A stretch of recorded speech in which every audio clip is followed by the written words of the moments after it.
È al 14° posto dei chitarristi migliori di sempre secondo Rolling Stones e autore di alcuni tra gli assoli di chitarra più belli di sempre. Oggi tocca allo zio David Gilmour e alla sua chitarra, ma in versione super economica perché siamo poverissimi.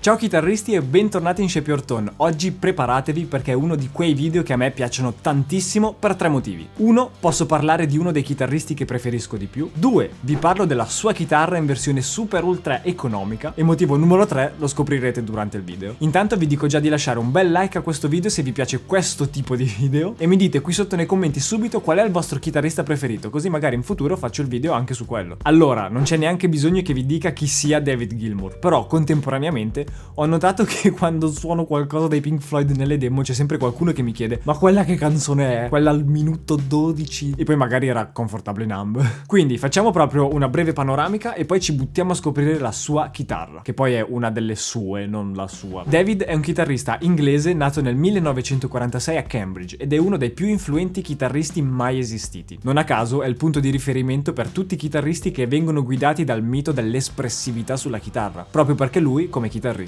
è uno dei massimi esponenti di questa espressività. È uno di quelli che la chitarra la fa parlare, gli fa raccontare delle storie. Infatti una valanga di chitarristi hanno iniziato a suonare per merito suo, sia tantissimi anni fa, ma per assurdo anche ai giorni nostri tantissimi ragazzini o comunque chitarristi giovani iniziano a suonare perché sentono David Gilmour interpretare i suoi assoli storici. Non per niente Rolling Stones lo mette al 14° posto nella classifica, tra virgolette classifica, dei chitarristi più influenti di sempre. Entra nei Pink Floyd inizialmente per rimediare ai casini che Syd Barrett faceva in live a causa della sua poca costanza, dovuta a diverse cause, tra cui l'abuso di sostanze stupefacenti. Finché un giorno prende il posto definitivamente all'interno della band diventando l'unico chitarrista. E oltre a suonare la chitarra alla grande, è anche un ottimo cantante e infatti insieme ai suoi compagni di band, Roger Waters, Nick Mason e Richard Wright, scrive dei capolavori. Anche se siamo abituati a vedere le band come delle famiglie, in questo caso i rapporti non erano dei migliori, specialmente tra Roger Waters e David Gilmour, tant'è che ancora oggi si leggono spessissimo notizie di dichiarazioni fuori di testa e assolutamente senza senso a riguardo. Vi basti pensare che Roger Waters ha riscritto e riregistrato e ripubblicato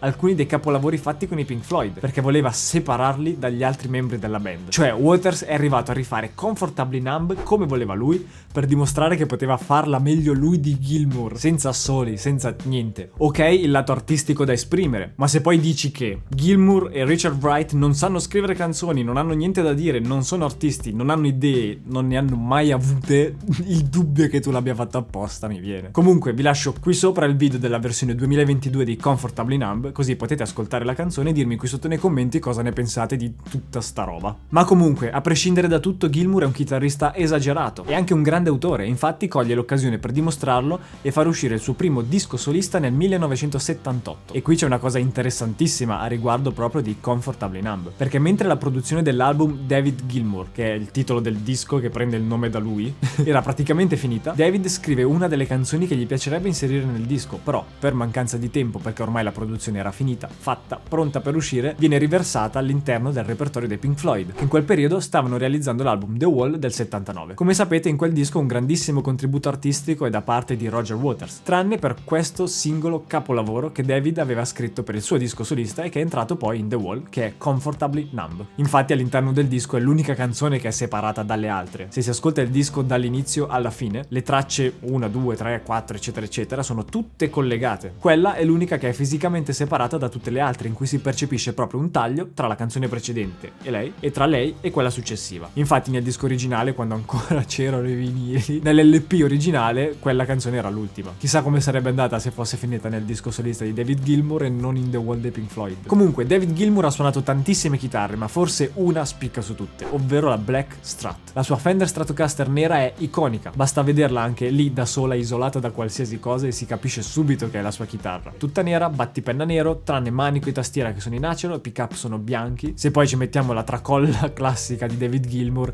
diventa veramente inconfondibile. Poi comunque Gilmour non ha suonato solo Stratocaster, gli basta pensare all'assolo di Another Brick in the Wall fatto con una Les Paul con i P90. Comunque la sua chitarra storica è esistita in commercio, si parla di quasi 5.000 euro di chitarra. Sarà stato sicuramente uno strumento esagerato, proprio di qualità assurda, però decisamente non accessibile. E quindi, come da tradizione, siamo chitarristi Siamo poveri. Vi presento la chitarra di David Gilmour, ma è un Harley Benton. Adesso mi dite subito qui sotto nei commenti quale chitarra Harley Benton volete vedere qui sul canale, perché io ringrazio già i ragazzi di Harley Benton che me le manderanno. Questo è il modello ST57DG, dove le lettere D e G stanno palesemente per Dolce Gabbana. Sono palesemente riferite a David Gilmour. La chitarra è costruita con il body in alder, che sarebbe lontano. Manico e tastiera sono in acero con una striscia d'ignato all'interno del manico. Nonostante la chitarra faccia parte comunque della serie Tribute di Harley Benton, ovvero chitarre che rendono omaggio ai grandi chitarristi della storia, questa chitarra è riconducibile a David Gilmour per l'estetica, un po' per i suoni, ma per altre caratteristiche invece è abbastanza diversa. Mentre sia la signature di David Gilmour originale Fender e l'Harley Benton hanno 21 tasti, la scala da 25 pollici e mezzo tipica di Fender, il radius della tastiera è molto diverso. Infatti, quello della chitarra di Fender è 7,25, mentre quello dell'Harley Benton, come riportato dalla scheda tecnica che trovate qui sotto in descrizione, è di 350 mm, quindi radius 14, decisamente più piatto rispetto a quello originale. Però sinceramente non è per niente un problema, perché vista la natura abbastanza economica dello strumento, alla portata di tutti, soprattutto di chi inizia a suonare, che per ovvi motivi non può essere il chitarrista più abile del mondo, queste caratteristiche aiutano. A livello di feeling trovo che come al solito sia sorprendentemente fatta bene. I tasti non sporgono, non danno per niente fastidio, sono belli lisci, quindi se muovo le corde non fanno casino. La chitarra non mi ostacola nel suonare ed è tutto bello smooth, mussato, morbido, piacevole. Il manico come feeling mi restituisce una sensazione di comodità. Sulla scheda tecnica c'è scritto che il manico è a forma di C, però a sentirlo così nella mano mi sembra più un profilo a D, quindi un pochino più piatto dietro, non troppo stondato, quindi non a C, ma più a D. Non è esattamente il mio tipo di manico preferito, però comunque è comodo. La chitarra tra l'altro ha 21 tasti, quindi non 22, cosa che magari per chi bazzica il mondo Fender è normale. Per chi non lo sa, magari potrebbe essere motivo di sorpresa. Però sì, ci sono chitarre che non hanno né 22 tasti né 24, ma 21. Insomma, ha tante caratteristiche prese direttamente dalla chitarra originale con qualche chicca in più per aiutare i nuovi chitarristi, cosa che, buttando via il tradizionalismo tipico dei chitarristi, a me piace tantissimo, perché ci sta a aiutare le nuove generazioni di chitarristi a innamorarsi di uno strumento. E questo è il terzo motivo per cui sono contento di fare questo video. Non bisogna per forza complicare le cose in nome della tradizione. Per la tradizione c'è Fender.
Comunque una cosa curiosissima della Black Strat di Gilmour è che non è più di Gilmour. Infatti di recente la chitarra Black Strat famosa di David è finita all'asta insieme a tantissimi altri suoi strumenti. È stata una scelta sua, infatti l'asta è stata un'asta benefica. E David ha messo a disposizione le sue chitarre perché hanno dato così tanto a lui che voleva che dessero qualcosa anche ad altri musicisti là fuori, contemporaneamente facendo del bene. E comunque mi fa ridere pensare che la versione super economica che ho io in mano costa 189 euro, che sono niente praticamente. La versione Signature Custom Shop intorno ai 5.000 euro, mentre la vera chitarra originale di David Gilmour è stata comprata a quell'asta per una cifra di quasi 4 milioni di dollari. Se voi, come penso, non avete 4 milioni di dollari da spendere ma solo 200, il link è qui sotto in descrizione. Io ringrazio tantissimo i ragazzi di Harley Benton che fanno queste chitarre belle, spettacolari, me le mandano da provare per parlarvene, per parlare dei miei chitarristi preferiti e dei vostri chitarristi preferiti. Quindi mi raccomando, ditemi qui sotto nei commenti quale deve essere il prossimo chitarrista per questo format.